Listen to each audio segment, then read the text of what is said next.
Hello, welcome to Foreign Policy Focus. This is episode 190, and I am the show's host, Kyle. The big topic on today's show, and likely the show for the entire week, is the Iran nuclear agreement. By the 12th, Trump either has to decide to renew the sanction waivers for Iran, meaning that sanctions would stay off Iran as agreed upon in the nuclear agreement, or Trump would snap those sanctions back on and the United States would be out of compliance with that agreement. And so lots of big decisions here with massive consequences. For those of you who want to share the show, foreignpolicyfocus.libsyn.com and libertarianinstitute.org. The first thing I want to touch on today's show, just before I get into the Iran nuclear deal stuff, is just kind of an interesting story I found, and that was, I guess, Gina Haspel suggested that she should no longer be the nominee to be the next CIA director of the United States during a meeting where she was kind of trying to prep herself for the congressional meeting and confirmation meetings that she'll have to go through coming up. Now, the big issue that Gina Haspel has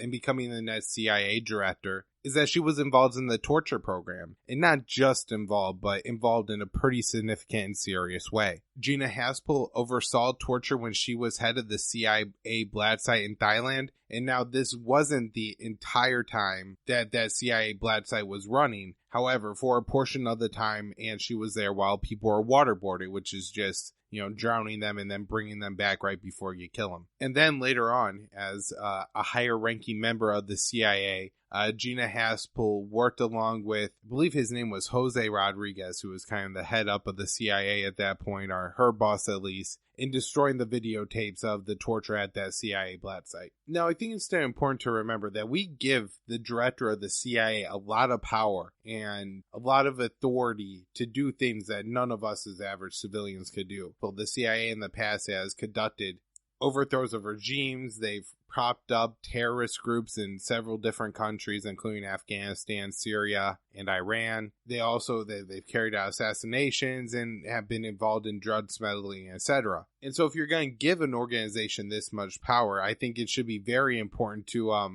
have somebody in charge of that who you could count on to make the right decision in the right case. And Gina Haspel carrying out torture of somebody and then later covering up the evidence shows she's not that person. There's somebody who worked with her, John Kiriakou, or I don't know, with her, maybe overseeing it, worked at the CIA around the same time of the torture program when Gina Haspel, she's been in career there. And he blew the whistle on the program. He found out about it and was like, oh my God, this is a terrible thing that's happening, and blew the whistle. And he actually ended up going to jail for the torture program, the only person to do so. And so, this is the kind of person, if you're going to have a CIA, that should be in charge of the CIA. Somebody who would make the right decisions with the immense amount of power you give them. And somebody like Gina Haspel with this terrible record is probably not that person. Now, I think what we want to watch out for here is that there's maybe a downside. And that is, this was leaked to the mainstream media. And so maybe this wasn't actually meant as a leak, but more as a way to generate some sympathy for Gina Haspel. Now, she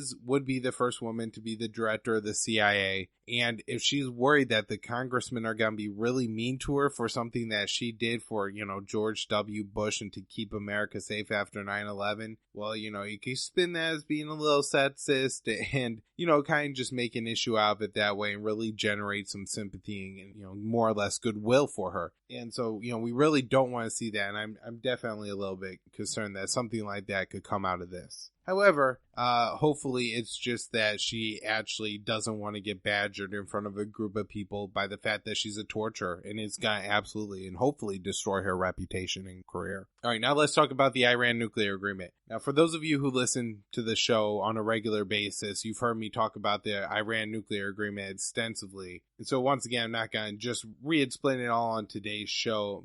Maybe if there's a time later in the week, or if you guys think that it would be helpful for me to do another big explanation of the actual agreement, I'm more than willing to do that. I just don't want to bore you. But I will link to an episode in the show notes page where I do really cover that while going into detail. However, as I was mentioning in the beginning of the show, Trump has a decision to make on May 12th, or by May 12th, I guess, to either extend the waivers and allow sanctions relief on Iran, as was agreed to by the United States in the JCPOA or the Iran nuclear agreement, or the extension would expire, sanctions would snap back on Iran, and the United States would be out of compliance with that agreement. Now, Rudy Giuliani, who has recently been hired as Trump's lawyer, I don't believe this means he would have any real top secret clearance and I really don't know or think that Giuliani would have a lot of influence over Trump's decision on the Iran nuclear deal. I'd be much more concerned about Bolton, and I think Mattis would probably have some sway there. However, Giuliani was giving a speech in front of a group, which is just a front for the MEK, which is an Iranian terrorist group, Marxist terrorist group that exists in Iran. In some ways, I suppose it's probably the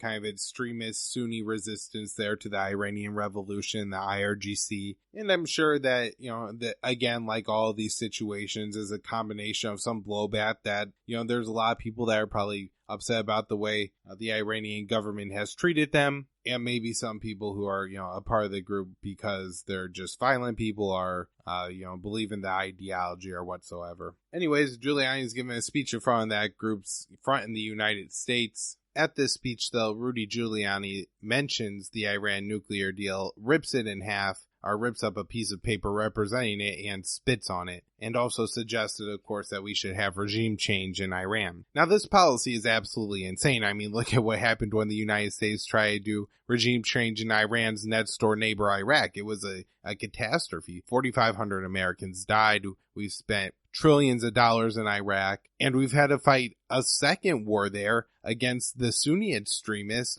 ISIS, after they took a large portion of that country. And I still don't see anything to suggest that the conditions are rapidly improving in Iran and that we're moving anywhere near the democracy and the peaceful, better, future that for the Iraqi people than what happened under Saddam. And that was in 2003, 15 years, and it still hasn't gotten right. And so to suggest that somehow that's going to happen in Iran and be done right seems ludicrous. All right, so I guess here's a big question I can ask on today's show, and that is, what happens if Trump decides to leave the agreement? This would mean that I would assume Trump would have flexibility in what sanctions he puts back on Iran.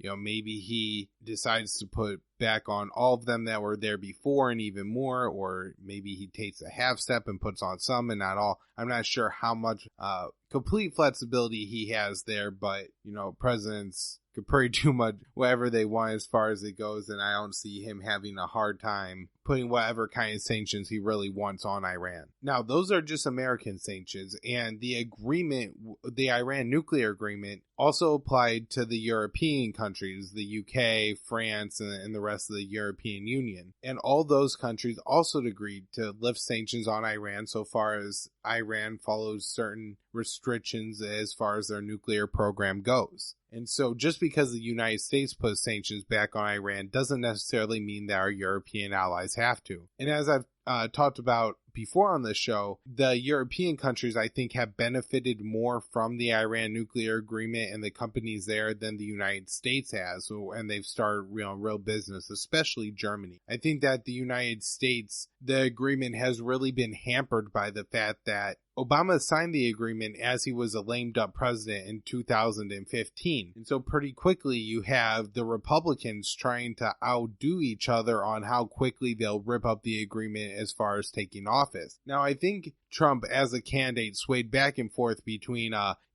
we have to get rid of the agreement. It's the worst agreement in history. And then sometimes he said it's the worst agreement in history, but so long as Iran is living up to it, we have to remain in. And so I think when you look at companies looking to, put together the capital investment to send a delegation to Tehran, maybe there's a lot of security concerns. It's probably not a very popular and pricey flight. And it may be hard to, or somewhat expensive to put together those resources, and then once you get there to make the agreement, then come back and produce whatever kind of product, you're talking about quite a bit of capital investment here, and it's not just like a couple $100s. So I'm sure that this makes companies pretty hesitant to look to create an agreement with companies or the Iranian government if that could be illegal in 6 months or before you even sold Iran any products. In fact, I read an article on the AP where they were talking about I guess they found some Iranian citizens to say it's like we never signed the agreement at all. And of course, this is in large part, because of the threats that Donald Trump and the rest of the Republicans made against the nuclear agreement. Now, I guess it's interesting that I talk about they would have disparating results here, that Europe could stay within the agreement and the United States may not, just because you would assume that if the UK and France and Germany assess that Iran is following the agreement, how can the US not? And I think what Trump is going to do is he's going to cite a portion of the JCPOA legislation that was signed in the United States that says the United States could withdraw from the agreement if it's not in our national security interest. And so what he's going to say is that even though Iran is agreeing to the deal, they're violating the spirit of the deal and is no longer in the national security interest, or never was, of the United States of America to remain in this agreement. Now, that it's absolutely insane. First, I guess we could just take down that myth first, because this might be what causes Trump to, or what he cites as his reason to withdraw. Now, the JCPOA puts additional restrictions on the Iranians' civilian energy nuclear program that other countries who have signed the Non-Proliferation Treaty don't have to abide by. So the IAEA is an international watchdog group that goes around and monitors people's nuclear energy programs and I guess nuclear weapons programs, if you have them, to make sure that countries aren't developing nuclear weapons, because everybody kind of agrees that these are weapons of genocide and nothing good can come from more people having more of these weapons. Now, it's interesting. I don't believe Israel is a signatory to the Non-Proliferation Treaty, meaning that they haven't agreed not to make nuclear weapons. And in fact, is the only country in the world, I believe, that has undisclosed nuclear weapons. Every other country admits to having them if they do, but the Israelis have, I believe, up to 600, but at least in the 30s, or actually I think 150s is like kind of the minimum estimate now, nuclear weapon. But on top of having the IAEA watch Iran, they've agreed to additional protocols and restrictions on their civilian nuclear energy program. They destroy their heavy water reactor. They limit the amount of nuclear fuel that they hold in the country to run their nuclear power plants. Iran has destroyed a lot of their centrifuges, which could be used to spin nuclear waste into enriched uranium. Iran has agreed to a process where if the United States or any other country suspects that Iran is carrying out or violating the NPT or the JCPOA, that country could present evidence to the IAEA and to the United States, Germany, France, the UK, Russia, and China. And if a majority, so at minimum, you just need the US, UK, France, and Germany agree that there's suspicious activity going on here, the IAEA would then be able to go into any site in Iran and inspect it to see if they're carrying out a nuclear weapons program, or Iran refuses and then they're in violation of the agreement and all the sanctions from all the countries snap back on Iran. So obviously this is an absolutely great deal for the United States. And I'm sure Donald Trump would be calling it the best deal in history if he had negotiated it himself. There's also a big question as to what Iran does in reaction to the United States if Trump should decide to leave the agreement. Now, Iran has some options. They could look to remain in the agreement with the other countries. They could, I guess, look to alter the agreement with the other countries. Maybe they say, hey, now the United States is out of the deal. We want to make a heavy water reactor. You guys, can we, make that negotiation? I suppose Iran would be able to just completely say, well, now the deal's off. And this has been the rhetoric coming out of Iran. They're saying that if the United States breaks the agreement, then there's no agreement at all. My guess would be that Russia and China, at the very least, would remain trading partners with Iran, even if they just went back to following the NPT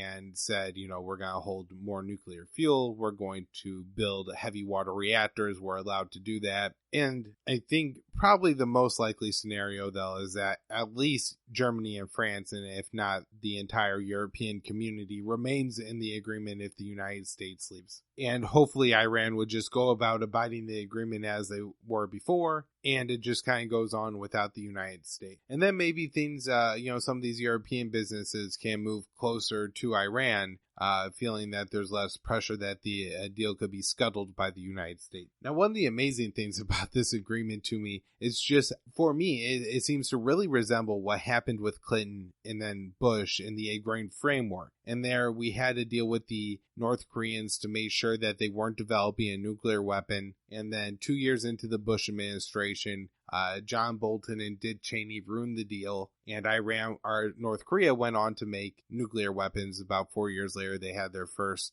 nuclear test. And so it would be really something if you have another situation where we have a president negotiate a nuclear agreement that's working, a new president comes in, destroys the agreement, pushes the other country out, and then you end up possibly with that country making nuclear weapons or having a war with them. This also, kind of reflects, I'm sure, on the current, talks with North Korea. How many times can you fool them? And they keep saying, well, if you look at Libya now, if you look at Saddam Hussein now, if you look at Iran, if you look at us, in the early 2000s, all these times the United States made a deal and said, we won't do regime change. We're going to make and sign this agreement. You'll make some concessions, but then we'll provide relief and sanctions relief. And then they bet out on that deal. I also think that this may have pretty big impacts on Syria. I'm guessing to some extent that Iran may be limiting their response against Israel's constant strike on Iranian and Hezbollah targets in the Syrian civil war. Well, those targets are in Syria, as Iran attempts to fight against extremist groups there. There's been at least 3 high-profile attacks in 2018, resulting in a large explosion at an ammo depot that killed, I think, at least 16 Iranians. You had the assassination at the T4 airbase of a high-ranking Iranian. I guess I can't say assassinate. There's an Israeli airstrike on the airbase, and a high-ranking Iranian in the drone program was killed. And so maybe one of the things that Iran calculates is that if they strike back against Israel, then the United States is definitely going to back out of the nuclear agreement, and likely some of our European allies as well. And this is a real problem. So we just got to take those hits from the Israelis there. And maybe you see a different response to Israel next time if Trump doesn't recertify this agreement. Now, there's a lot of talk about an add-on agreement where the United States and the rest of the JCPOA country signatories would come together and say, in addition to Iran limiting their nuclear energy program, they're also not going to provide any money to Hezbollah. They're going to withdraw all their forces from Syria, and they're going to dismantle their ballistic missile program, currently, I believe, an intermediate range ballistic missile program. Of course, Iran's never going to agree to that, and they probably shouldn't. So I doubt that kind of deal will work out, but maybe some sort of safe saving deal for Trump happens where Iran agrees to cap their ballistic missile program at the current range they've already capped it at, which is about 2,000 kilometers. A couple other relevant things, I think, here to the Iran nuclear agreement. I believe I saw a statement, and sometimes these things change, that Trump will make an announcement at 2 p.m. on Tuesday the 8th as far as the nuclear agreement goes. I know I'm getting this show out late today. I had a pretty busy weekend and just couldn't get around to it, but I am getting into the show even if it's in the afternoon rather than the morning. So maybe on Wednesday's show, I'll have a bunch of news on the Iran nuclear agreement. And then I think it's also relevant to know that James Mattis seems to think that with the United States should stay in this agreement. I think maybe one of the things that Mattis could point out here to Trump is just how quickly this could turn into a catastrophe for the United States if the relationship with Iran starts to spiral and we end up in a war with Iran or a war between Israel and Iran. A few more things before I wrap up. Friday's Great Return March in Palestine, 160 injured. I read this new thing. For a long time, they've been wondering why the Israeli shots to the Palestinian limbs were resulting in so many amputations. And part of that reason was because the Israelis prevent the Palestinians from leaving Gaza to go to another hospital, but also because the Israelis are using these butterfly bullets that I guess are kind of like hollow points, but a little different in that, they're long, they expand, and I think they're basically meant to sever limbs, and it's a pretty gross and disgusting thing to do.